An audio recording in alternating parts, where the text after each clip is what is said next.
Mainly, ma'am, may I have your name and room number, please?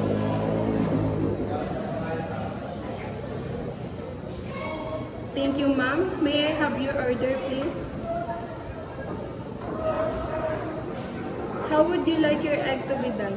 Would you like it scrambled or sunny side up? Okay, ma'am. Would you like to order a fresh mango juice or good coffee? For how many serving, ma'am? Okay, ma'am. May I repeat your order?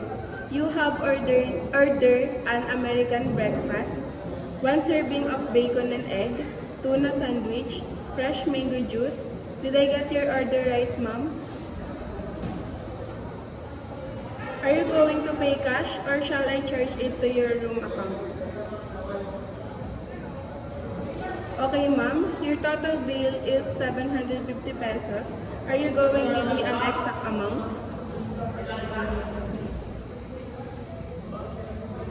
You're welcome, ma'am. Your order will be delivered to you as soon as possible, maybe within 20 minutes.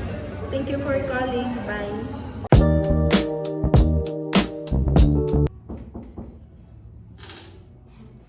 Good morning, Miss Angeline of room 301. Here's your room service order. May I come in? Yes, please.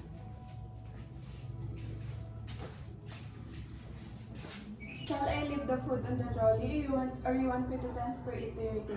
Okay, to the table. Okay, ma'am.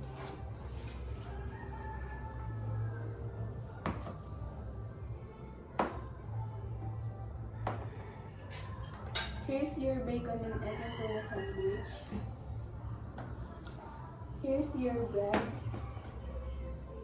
Here's your fresh mango juice. Here's your watermelon. Your breakfast is now ready, ma'am. Would you like me to open your curtain to brighten the room? No, thank you. Would you like me to assist you for your need? No, thank you. Excuse me, ma'am. May I present your bill?